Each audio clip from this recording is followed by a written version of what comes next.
Would you like to start the chat?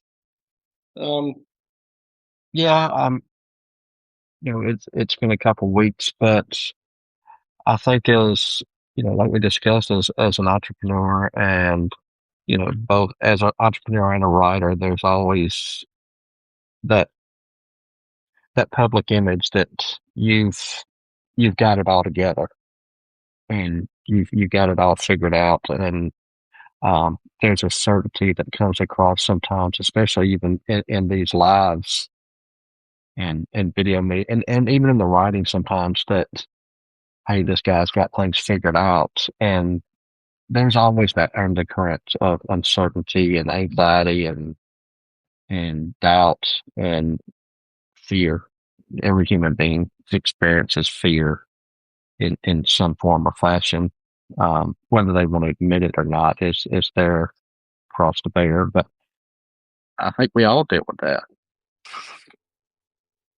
And if you Yeah, don't, absolutely.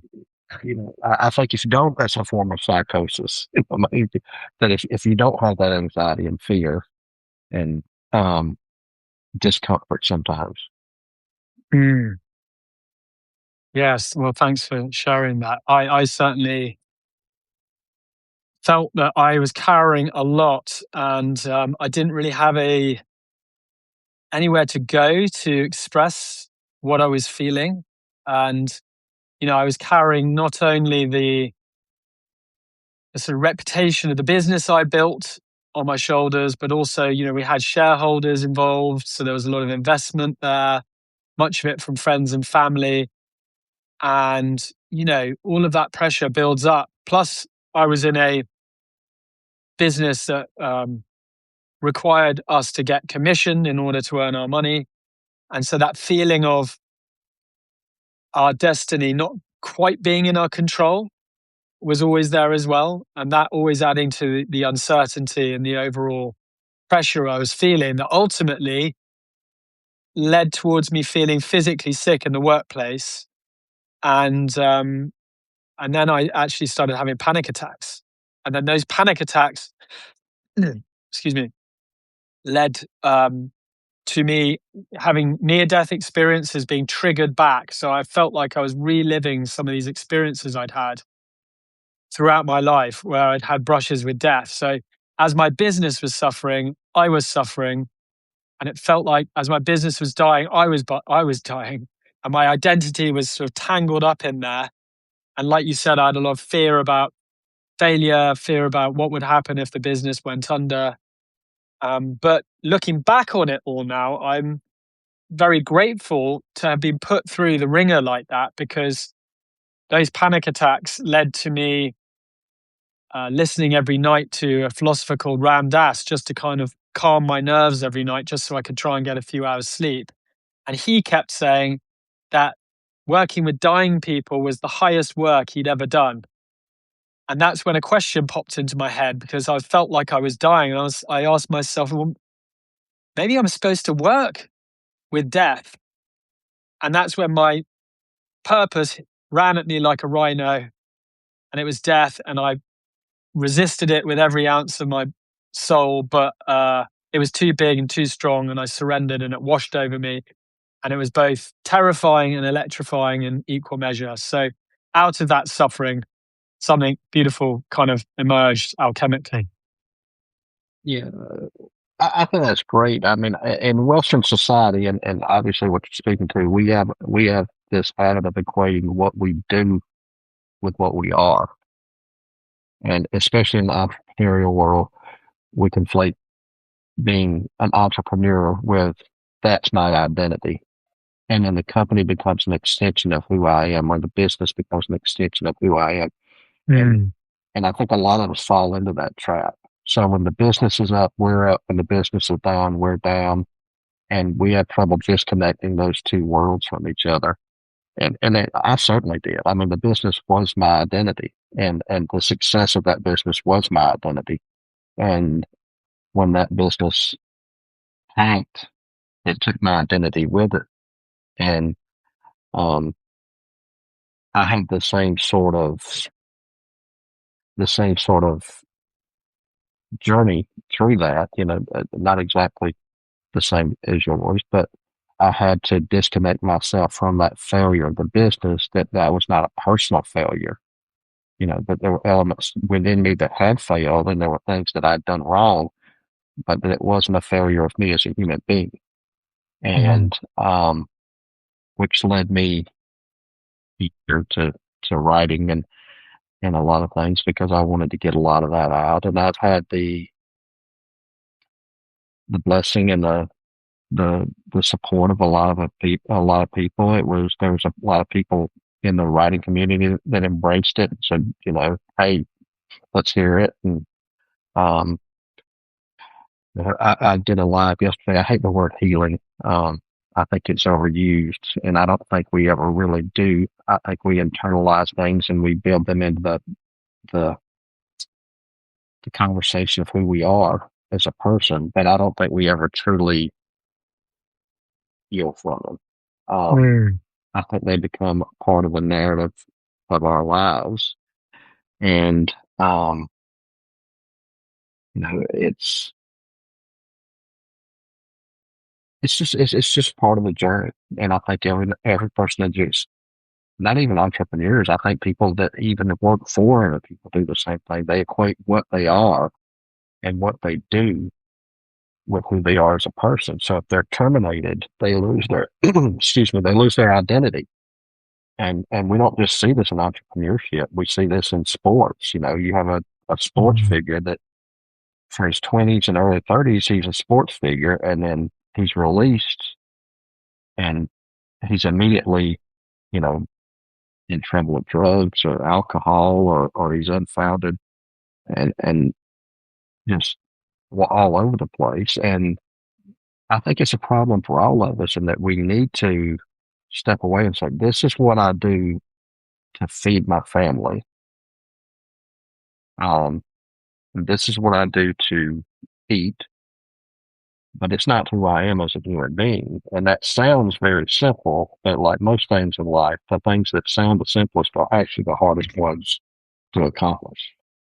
Yeah, right. Yeah, So, yeah. um, it just seems like you can lay it down and walk away from it. And it's not that easy because it, the psyche and your inner self is actually working against you in a lot of ways. And, um, unwinding that takes quite a while. So, when you're talking about found a new purpose, and I think that's important for everybody, is to find something you love, and you don't necessarily need to make that your career, but you do need to find something that you love and you gravitate towards.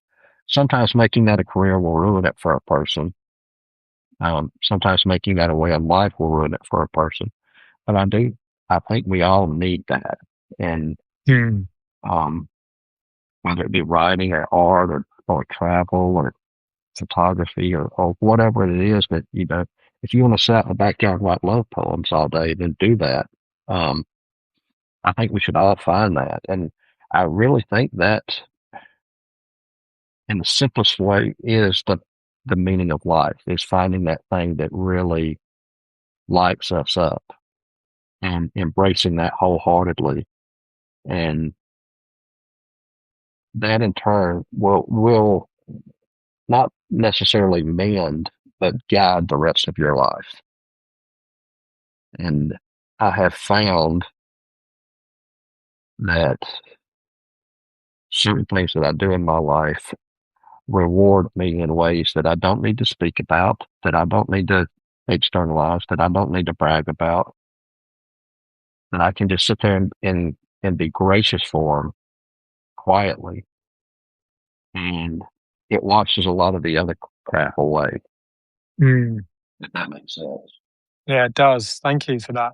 I'd be really interested, Joe, to hear a little bit more about your transition of, who you were before that man wrapped up in the identity of, your job, and what took you from there and how have you got to where you are now. It'd be really interesting to hear that.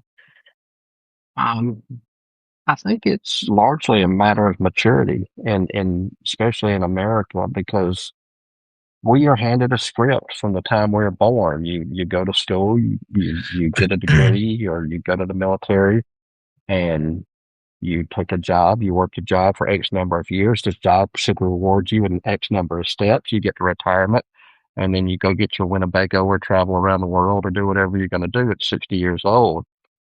And sometime at a different time in everybody's life, I think they unconsciously realize they've been fed a bunch of bull. And whether you want to sit with that or ignore it is your imperative. But for I followed that for a long time, and I grew the businesses, and I grew you know the multi-million dollar businesses, huge business. And I'm like, this is the journey that an American should take. And I never really stopped to focus to say, is this the journey that Joe Nichols wants to take? Because I thought it would backfill itself, and it didn't. No matter how hard I worked, no matter how big I grew a business, no matter how much money and stuff I accumulated, I still didn't feel fulfilled. And I think, that is a sickness in Western society, that we think wealth and material equals happiness. And I realize how broad a statement that is.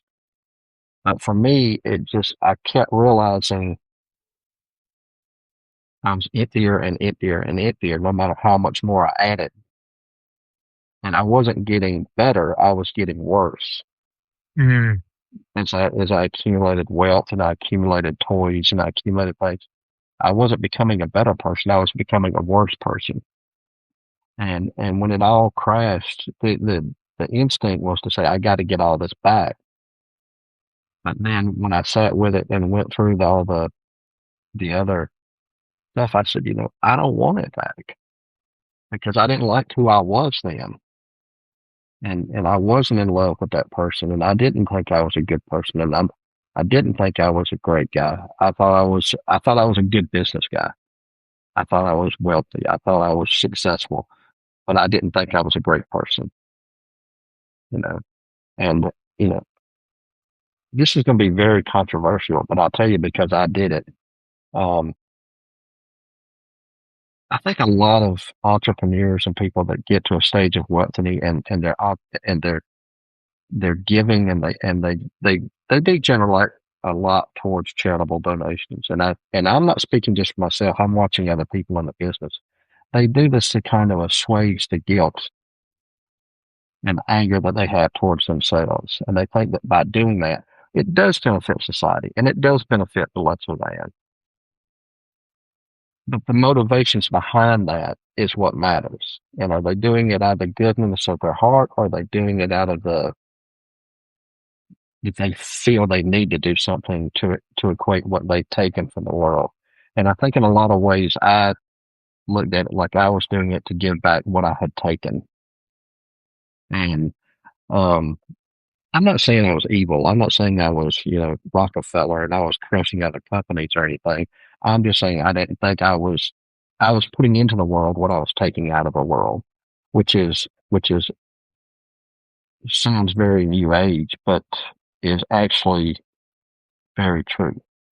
Mm. If we're not giving back to people and the world what we're taking from it, that scale is going to right itself somehow. And Yeah. um, so when I got out, my initial instinct was say, I'm going to do this again. I'm going to grow another business because I know that I can, and I know that I can. But the longer I sat with it, I realized that's not what I wanted.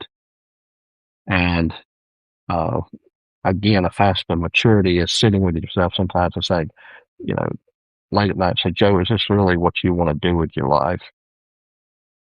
And the answer just kept coming back, no, no, no, Mm. no. And I started listening to that voice. I think that's the biggest change in my life was, I think I've written about it a couple times, about this thing I call the knowing. There's always this thing tapping you on the shoulder. And some people will call it God, and some people will call it fate, and I don't care what you call it. but it's there. Yeah. And, it could just be your subconscious saying stop. And we drown it out with noise and other stuff when really that's the guide that's saying, this is where you need to go.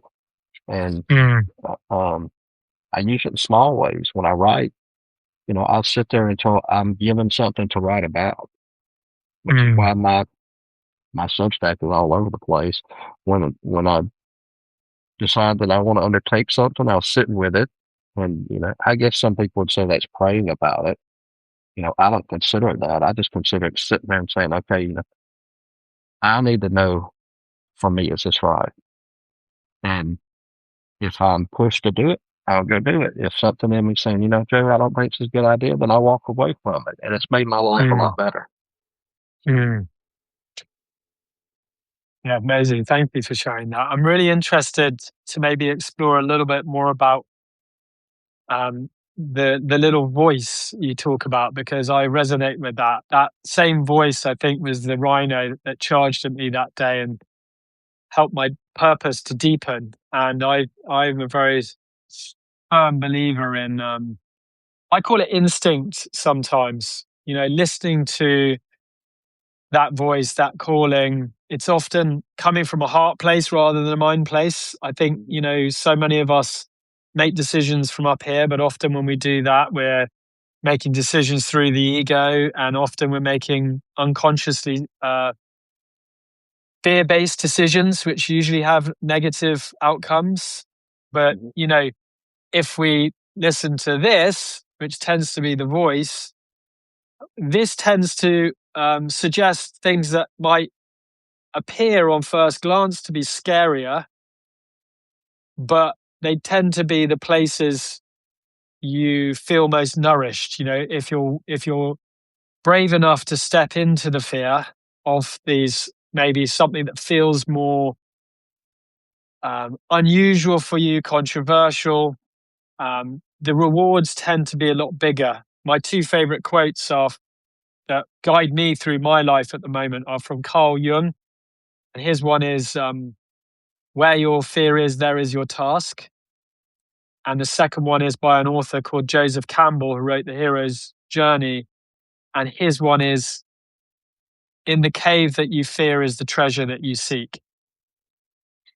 And often listening to that voice that you describe, that what it's suggesting might feel out of your comfort zone. But I think we're at a stage now where there's so much troubles in the world. I think we need to listen more and more to our heart rather than our minds, because our minds tend to or seem to lead us into trouble more often. Absolutely. And it's interesting that you say that because that's basically I just finished a book called Feral Masculinity, and people read it, and this is interesting because they read it, and on the surface, they think it's about being a man, and that's another problem we have is that we consider masculinity male and femininity female, when everything is further from the truth. We're scales of both of them. But I think all of this lived inside of us from the moment we were born. I knew how to be the best man I could be from the moment I was born. I just learned to not listen to it. And being a true human, being masculine is listening to that inner voice. And it says, if I want to sit down and cry with my child, then that's what I should do as a man. If I want to do this to my wife, in honoring her, then I should do that. I should do what I am moved to do, not what my head is telling me a man would do. Your head will tell you you should go to the store and buy a dozen roses and come back and make a big production out of it. Your heart's telling you, or your whatever it is inside you is telling you should act a different way about it, but you'll refuse that because that's not a traditional masculine role. And the same thing with this little voice, you know, I can't imagine that humans are born and placed upon this earth without something to guide them. And again, I think it's irrelevant the term you put on top of that because we get lost in titles as human beings. I think it's learning to use that voice that guides you, because you are the only and can be the only expert to your life. There's nobody sitting there behind you that is an expert in how your life should go and how you should live your life. So if you don't trust yourself, and we've learned to do this, to not trust ourselves, we trust our, like you said, our ego and our brain, and not listen to that voice. We'll go buy a self-help book from a person that's never met us and digest this and go out into the world and say, I am going to enact Tony Robbins' procedure, and this is going to reward me. And think about how insane that is. This man doesn't know you. He doesn't know the purpose of your life. He doesn't know the motivations that behind what you do. I believe all these things, you know, are instinctive, and we get lost in the language when, because, you know, especially as a male, if people bring up spirituality, you know, a lot of males are like, you know, I don't, I'm a science guy. Well, let's take the label away from it, because we know there's something talking to us, you know, and whether that be your subconscious, which we know exists, whether you call it God, whether you call it whatever you want to, it's speaking. And going back to what I said earlier, that maturity is listening to it and saying, this is telling me what I need to do. I can't think of a single time. I'm 56 years old now, and I cannot think of a single time in my life that little voice has steered me wrong. Mhm. And I could sit here and write novels on how my brain has screwed me up. Yeah, that's very well put. Thank you. Like, just listening to little ideas popping into my head, but I feel we all have that voice inside us. We all have instinct, much in the same way that a bird instinctively knows how to migrate 3,000, 30,000 miles to get from one destination to another, even though it's never flown that distance before. A spider from birth knows how to spin a spider's web, right? It hasn't gone to spider university. It just knows how to do it. And I think we all are born with that innate compass.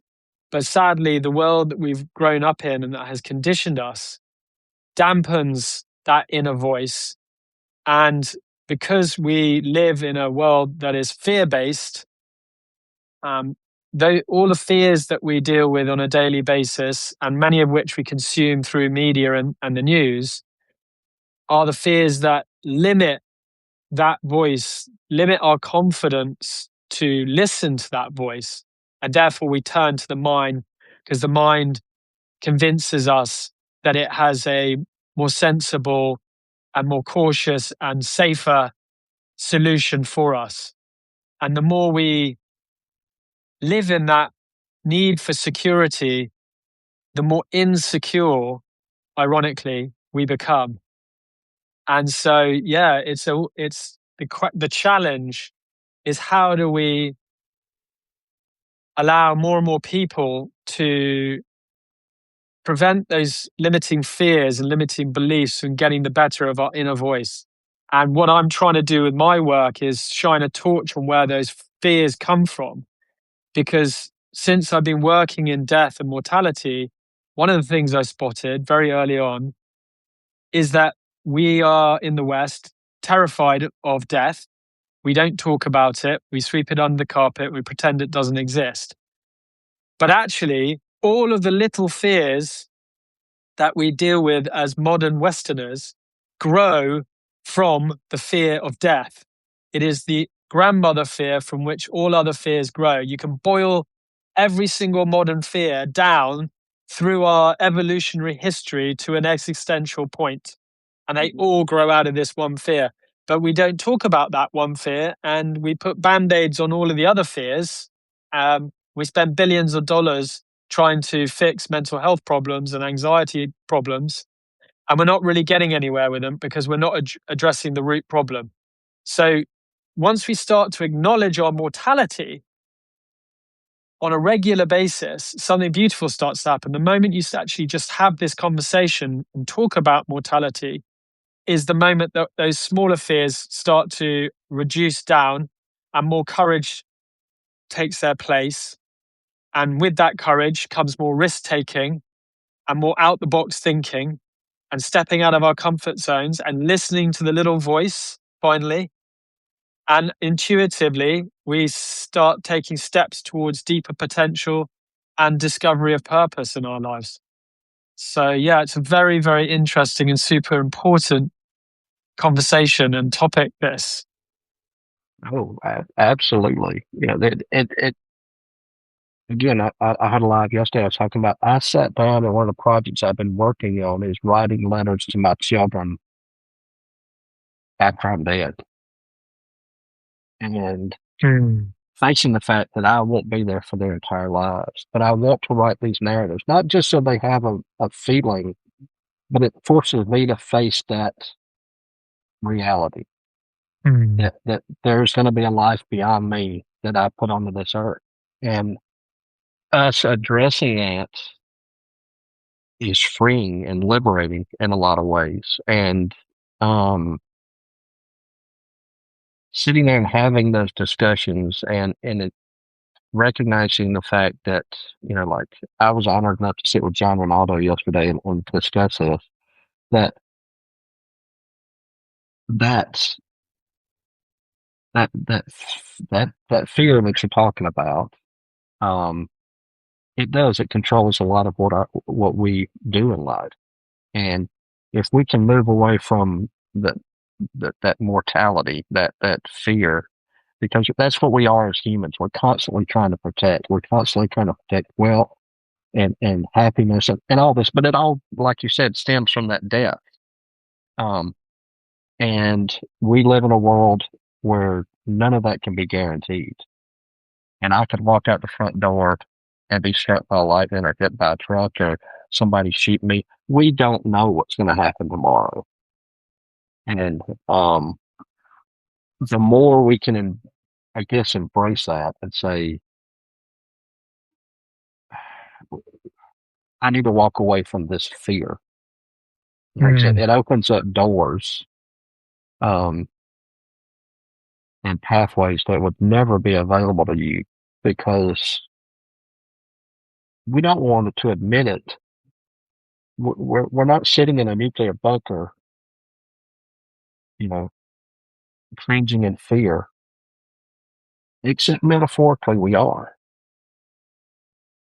We don't want to experience life in the world and all things because once you open up yourself to that, you're opening yourself up to all those fears. And your mind is always in that status where I'm trying to protect myself. And it's not trying to protect you, it's trying to protect itself from damage, not you as a human. Um, so when I write, I think that's my point. A lot of the times is you are enough with who you are, and just you know realize that. I think that's a great point what you said about the animals.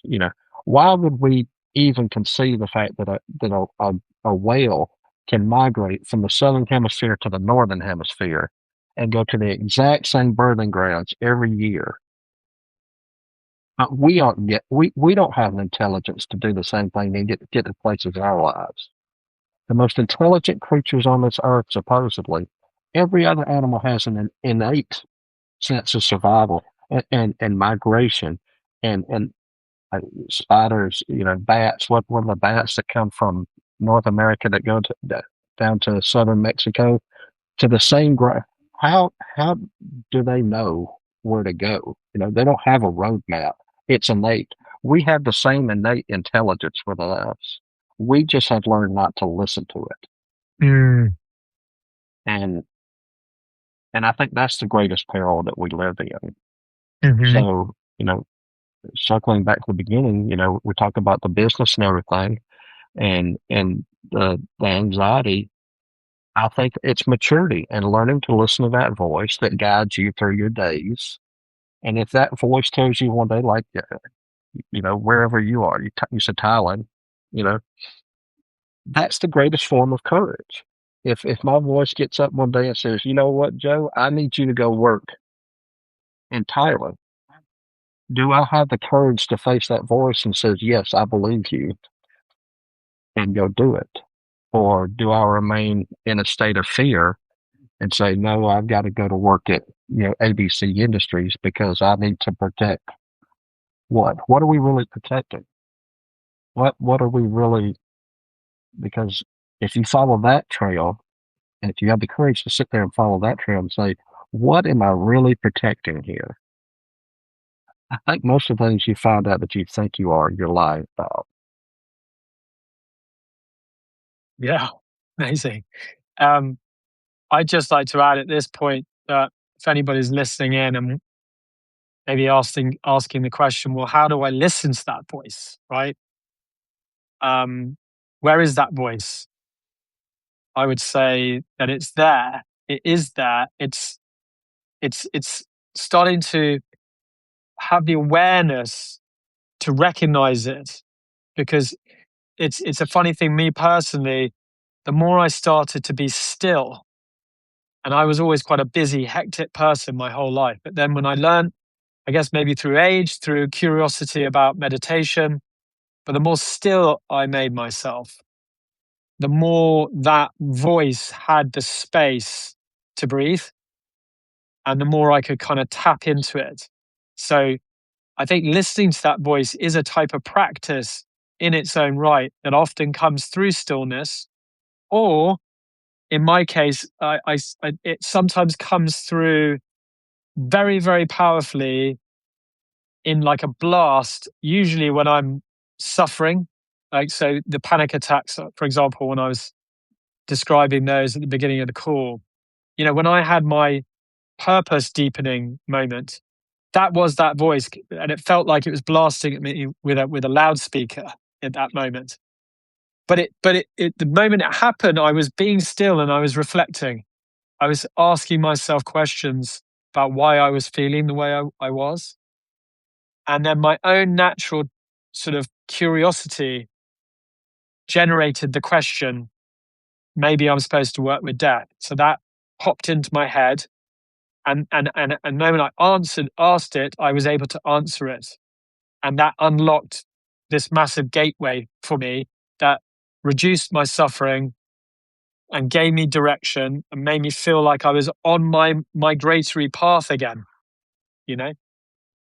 Yeah, I agree in a larger sense, but I also would say that that voice is always with us. Just whether it's where we're walking through the day. And I'll tell you a very real situation in which this occurs is I'm ex-military, and I do have what a lot of militaries, ex-military have. I have a very heightened perception of my environment and loud noise. I'm always scanning doorways. I sit in a restaurant and I'm trying to figure out the exits and, you know, but watching somebody that's not trained to do that.